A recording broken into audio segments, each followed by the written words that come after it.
the Big Four agenda.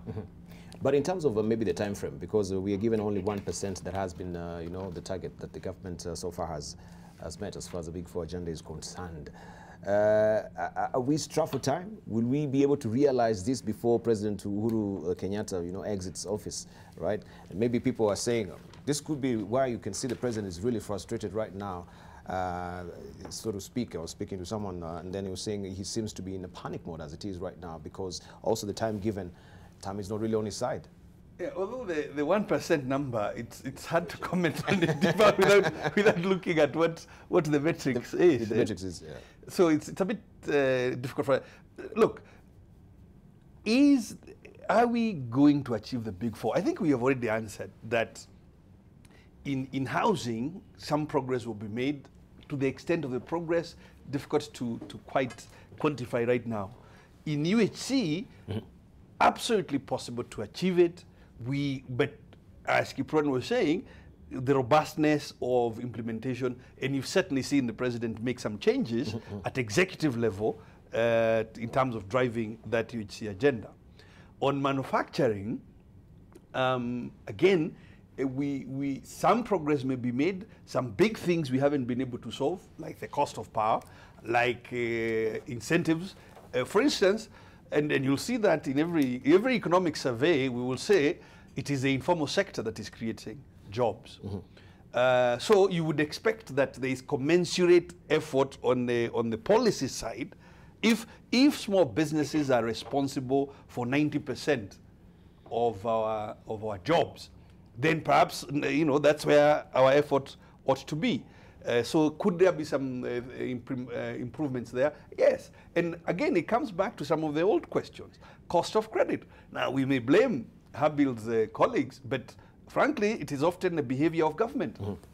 The appetite of government to borrow sort of tends to, because if government is willing to borrow from you at 12%, yes, why would you go looking for an SME to lend to the SME? So, it's a mixed bag. I would say significant progress will be made in the achievement of the Big Four. Significant progress will be made, but 1% also sounds a bit disgenerous, frankly, because even just on the question of UHC, if you take a place like Laikipia, nearly 60% of the households are on NHIF. That already is like 50% mark. So 1% sounds a bit harsh. It sounds a bit harsh. Yeah. Let's say from Collins before you come to Corona. But I was very happy with the governor in his first comments. I don't think I am too happy with the last statement that significant progress will be made. And this is why, yes, because of the example he gives. I think significant progress will be made on universal health care. The reason why President Uhuru spoke about Big Four, in my view, was because in the first term, they had too many pledges on too many things, spread over too many areas. I think the idea around focusing on 4 areas in 2017 was a good idea. The thing that the idea failed to appreciate was the context in which we were operating. We operated in a very depressed context. And in this show, I have actually said in the past that I think we should drop some of the Big Four agendas. I'm happy colleagues are now agreeing that let's drop. I actually think the only bigger problem is how much time do we have remaining. In my view, with the time remaining, we should actually not drop 2. We should actually drop 3. And remain with 1. And the one that I think we should remain with is the one that everybody seems to be saying, the traction. If you asked today on housing, and P.S. Hinga was here some times back, yes, there may be traction, but I don't think it is big traction for it to be a Big Four agenda. In fact, I argued when he was here that, you know, while housing is a critical issue, for the people in Vihiga, the housing problem will not be solved by the government's approach. Because the guys in the rural area, you're not going to build for them a house. So for me, it's not a big priority. Secondly, agriculture. If you ask people, yes, we have an agricultural challenge. But what solutions have we tried?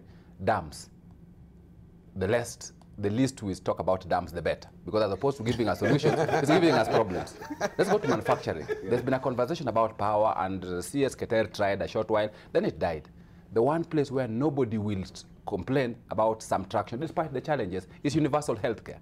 I agree with Governor Anderito. If you go to every village, people who couldn't access health care now actually believe it is possible to go to hospital because of NHIF. In my view, what President Uhuru should do is actually focus on the remaining term on one big agenda, and that big agenda is universal healthcare. It does not mean that the other things do not get done, but it is not a big priority. That way, you are able to get traction, you are able to show measurable progress, and you're able to stop this debate about we've just done 1% or 10%. That would be my honest view. So for human assessment, also 1% is not too harsh? No, 1% is harsh. Is harsh. 1% is harsh. But you see the problem is when you spread yourself too thin, then the chance that even when you're making progress, people don't see it. It's not the big bang. If we're only focusing on universal healthcare, you will not get less than 50% in terms of score, even as of today. But why would we say it's too harsh and we've not read the rest of the details? Of course, you don't have the matrix. Maybe if you have, you know, the entire details from East Africa, then maybe you can actually have that assessment that 1% is too harsh.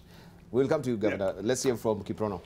I'd just like to suggest, that, Jeffrey Emmelt, the CEO, the former CEO of General Electric, when he was in Nairobi a couple of years ago, and I've quoted him a few times, he said to us, and I kind of agree with him, that there are 5 underpinnings to any serious economic progress. 1 is the access and cost to credit.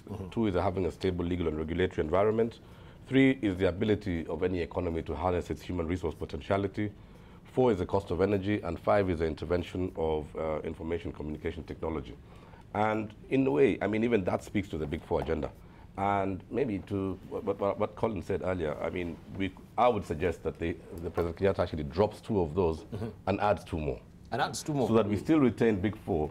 But I agree that perhaps affordable housing is something that we could make a 2030 agenda. Yes. I mean, we don't need to make it a short-term priority. But you see, and manufacturing, I mean, given the liberal trading environment that we are in today, what is the real chance that we have in having consumer goods competing effectively against China and India? I mean, the chances are really not very high. And if we look at even our traditional trading partners, and I cited Uganda earlier on, many of them have gone into import substitution regimes. So a lot of the commodities that we were supplying to Uganda 10 years ago, they are producing and manufacturing for themselves and using their own energy and their own routes to market. So for me, I think that 2 other agenda that President Kenyatta should seriously consider are tourism and corruption. Why do I say that? Kenya is still listed as the 8th most corrupt country in the world. He's done a lot, and I really want to commend the President. He's doing his best, together with the agencies, the Directorate of Criminal Investigation, the DPP. The judiciary now needs to come to the party to actually see to it that corruption is dealt with systematically.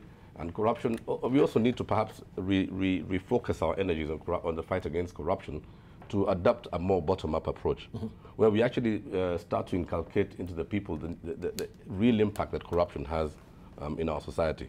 And I think it's something that we need to probably really look at it from a societal point of view. And the second Big Four, other agenda that I think he needs to onboard onto the Big Four is tourism. I mean, God has given us what no other country has been given. We have the Mara, we have some of the most beautiful beaches. But I was in the coast. We have Laikipia. We have the beautiful mountain that the governor looks at from his office every morning. But what are we doing with these assets? Yes. I mean, are they earning us the revenue that it should? If you visit countries like Turkey, if you visit cities like Paris, the sort of revenues that they are able to harness from their tourism infrastructure is significant. But as a country, our tourism infrastructure today is at best highly dilapidated. And I think these are some of the low-hanging fruits that could be added onto the national agenda. All right. Let's say from Dr. Otichilo, the 1% from your own assessment before we take a short break. Yeah, I also want to agree that 1% is on the lower side, extremely on the lower side. Particularly if I have to refer to our own experience in the counties as regards to the universal healthcare coverage. I think there we have done well, despite of quite a number of challenges. We have done quite well, and if it could be what is really driving the 1%. Yeah. Well, but even if it's the one driving the 1%, it can't be 1%. It is more than that. At least if we were talking of 10, 15 to 20%, probably I would be able to want to listen. But I want to say that yes, progress is being made, but at a very slow rate. And I want to agree with the Collins and others that probably we need to zero in on one pillar and focus on it and make sure that within the remaining 2 years, we have significant achievement. And I believe strongly that the universal health coverage pillar has higher prospects of achieving that, and will have a major social impact, because with the little experience we have, although the money that is flowing down on this pillar is very little, but right now, if we go in the countryside, people are accessing to medical facilities, and with the NHIF insurance, those who have had an access to it, their real is making a big difference. However, we still have a lot of challenges, and this is where I think we could be able to achieve, particularly when it comes to the health facilities at the grassroots level, the dispensaries, yes, the rural health centers. If we could upgrade them, put the necessary equipment, and put the requisite staff, thank you, then this pillar would really earn the president a very big mark. Right. Maybe if, we want to take a short break, but briefly, let's hear from Habil Olaka, and then we wind up on what we're discussing now. We'll venture into tax regime and predictability as well. This is manufacturer frustrated by unplanned tax changes as well. Let's just hear from you briefly. No, I think we have more or less been trying to argue the fact that the 1% looks a little bit too low for the kind of progress that we seem to be seeing on the ground. And I just wanted to bring in something. You know, in research, there's something we normally crack jokes about in terms of you can torture data to confess.